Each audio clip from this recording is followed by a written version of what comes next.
ಮದುವೆಗಳು ಸ್ವರ್ಗದಲ್ಲೇ ನಿಶ್ಚಯ ಆಗಿರುತ್ತೆ ಅಂತ ಹೇಳ್ತಾರೆ.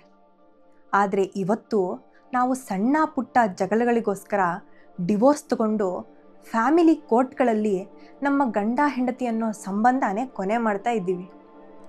ಹೀಗೆ ಕೆಲವು ವರ್ಷಗಳ ಹಿಂದೆ ನಾನು ನನಗೆ ಗೊತ್ತಿರೋ ಒಬ್ಬ ವೃದ್ಧ ದಂಪತಿಯನ್ನು ಭೇಟಿಯಾಗಿದ್ದೆ. ಅವ್ರಿಗೆ ನಾನು ಕೆಲವು ಪ್ರಶ್ನೆಗಳನ್ನು ಕೇಳಿದ್ದೆ. ಅದನ್ನು ನಾನು ಇವತ್ತಿಲ್ಲಿ ಹಂಚ್ಕೋತೀನಿ. ನಾನು ಅವ್ರನ್ನ ಕೇಳಿದೆ, ತಾತ ಅಜ್ಜಿ, ನೀವಿಬ್ಬರು ಯಾವತ್ತೂ ಜಗಳನೇ ಆಡಿಲ್ವಾ ಅಂತ. ಆಗ ಅವ್ರು ಹೇಳಿದ್ರು, ಅಯ್ಯೋ ಪ್ರತಿದಿನ ಜಗಳ ಆಡ್ತೀವಿ, ತುಂಬ ಜಗಳ ಆಡ್ತೀವಿ ಅಂತ. ಆಗ ನಾನು ಕೇಳಿದೆ, ಹೌದಾ ಪ್ರತಿದಿನ ಜಗಳ ಆಡ್ತೀರಾ? ಹಾಗಿದ್ರೆ ನಿಮ್ಮಿಬ್ಬರ ಮಧ್ಯೆ ಯಾವತ್ತಾದರೂ ನಾವು ಡಿವೋರ್ಸ್ ತಗೋಬೇಕು ಅನ್ನೋ ಯೋಚನೆ ಬಂದಿದೆಯಾ ಅಂತ. ಆಗ ತಾತ ಮುಗುಳ್ನಕ್ಕೆ ಹೇಳಿದ್ರು, ನಮ್ಮ ಕಾಲದಲ್ಲಿ ಯಾವುದಾದ್ರೂ ವಸ್ತು ಒಡೆದೋದ್ರೆ ಅದನ್ನು ಸರಿಪಡಿಸ್ಕೊಂಡು ಜೋಡಿಸ್ಕೊಂಡು ಬದುಕ್ತಿದ್ವಿ ಹೊರತು ಅದನ್ನು ಎಸಿತಾ ಇರಲಿಲ್ಲ ಅಂತ. ಅಜ್ಜಿ ಮುಂದುವರ್ಸಿ ಹೇಳಿದ್ರು, ನಿನಗೆ ಗೊತ್ತಿಲ್ಲ, ಈ ನಮ್ಮ ಯಜಮಾನ್ರಿಗೆ ಕೋಪ ತುಂಬ ಜಾಸ್ತಿ.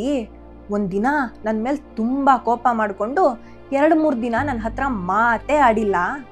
ಅದೇ 4ನೇ ದಿನ ನಾನು ಊಟ ಮಾಡೋ ತಟ್ಟೆಯಲ್ಲಿ ನನಗೆ ಇಷ್ಟವಾಗಿರೋ ಮಾವಿನಕಾಯಿ ಉಪ್ಪಿನಕಾಯಿ ತಂದಿಟ್ಟಿದ್ರು ಅಂತ. ಅಂದರೆ ಅವ್ರ ಕ್ಷಮೆ ಕೇಳಿಲ್ಲ, ಅವರ ಪ್ರೀತಿನೇ ಕ್ಷಮೆ ಕೇಳಿತ್ತು ಅಂತ. ಹಾಗೆ ನಾನು ಆ ತಾತನ ಕೈಯಲ್ಲಿದ್ದ ಒಂದು ಗಡಿಯಾರನ ಗಮನಿಸಿದೆ. ಆ ಗಡಿಯಾರ ಒಡೆದು ಹೋಗಿತ್ತು. ಆ ಗಡಿಯಾರದ ಪಟ್ಟಿ ಕೂಡ ಹಳೇದಾಗಿ ಹರಿದೋಗಿತ್ತು. ನಾನು ಕೇಳಿದೆ, ತಾತ ಯಾಕೆ ಯಾವಾಗಲೂ ಈ ಗಡಿಯಾರನೇ ಕಟ್ಕೊಂಡಿರ್ತೀರಾ? ಈ ಗಡಿಯಾರನ ನೀವು ಬದಲಾಯಿಸ್ಬೋದಲ್ವಾ? ಯಾಕಂದರೆ ಹರಿದೋಗಿದೆ, ಚೆನ್ನಾಗಿಲ್ಲ ಅಂತ. ಆಗ ತಾತ ಹೇಳಿದ್ರು, ಇದು ನಮ್ಮ ಮದುವೆ ಆದ ಮೊದಲನೇ ವಾರ್ಷಿಕೋತ್ಸವಕ್ಕೆ ಇವಳು ಕೂಲಿ ಮಾಡಿ ತಂದುಕೊಟ್ಟಂತ ಉಡುಗೊರೆ ಕಣಮ್ಮ. ಇದು ಹಳೇದಾಗಿರ್ಬೋದು, ಆದರೆ ನಮ್ಮ ಪ್ರೀತಿ ಇನ್ನೂ ಹೊಸದಾಗೇ ಇದೆ ಅಂತ. ಎಷ್ಟು ನಿಜ ಅಲ್ವಾ? ಇವತ್ತು ನಮ್ಮ ಮೊಬೈಲ್ದು ಗ್ಲಾಸ್ ಹೊಡೆದೋದ್ರೇ ತಕ್ಷಣ ಅಂಗಡಿಗೆ ಹೋಗಿ ನಾವು ಅದನ್ನು ಸರಿ ಮಾಡಿಸ್ಕೊಂಡು ತಗೊಂಡು ಬರ್ತೀವಿ.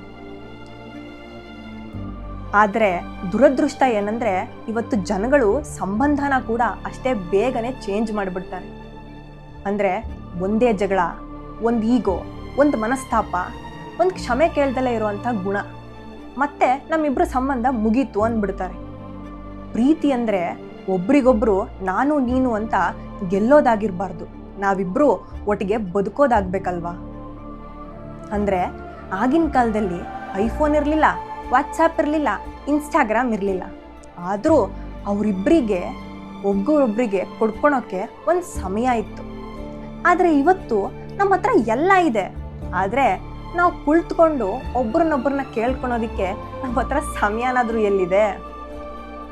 ನನಗನ್ಸೋ ಪ್ರಕಾರ ಡಿವೋರ್ಸ್ಗಳು ಯಾವುದೋ ಒಂದು ಕಟ್ಟಡದ ಒಳಗೆ ಒಂದು ದಿನ ನಡೆಯೋ ಅಂಥ ಘಟನೆ ಅಲ್ಲ.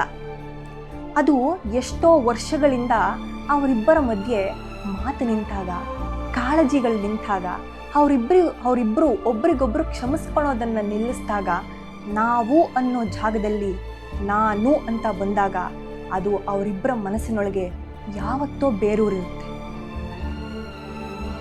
ನಾವು ಸಂಬಂಧನ ತೊರೆಯೋದಕ್ಕೆ 1000 ಕಾರಣ ಹುಡುಕೋ ನಾವು ಸಂಬಂಧನ ಉಳಿಸ್ಕೊಳ್ಳೋದಕ್ಕೆ ಒಂದು ಕಾರಣನಾದರೂ ಯಾಕೆ ಹುಡುಕಲ್ಲ?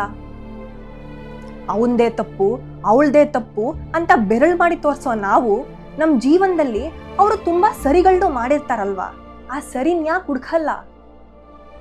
ಹಾಗೆ ಅವ್ನು ನನಗೆ ನೋವು ಮಾಡ್ದ, ಅವಳು ನನಗೆ ನೋವು ಮಾಡಿದ್ಲು ಅನ್ನೋ ನಾವು ನಮ್ಮ ಎಷ್ಟೋ ನೋವಿನ ಸಂದರ್ಭದಲ್ಲಿ ಅವ್ರು ನಮ್ಮ ಜೊತೆಲಿರ್ತಾರಲ್ವಾ, ಅದನ್ನು ಯಾಕೆ ನೆನಪಿಸ್ಕೊಳ್ಳಲ್ಲ?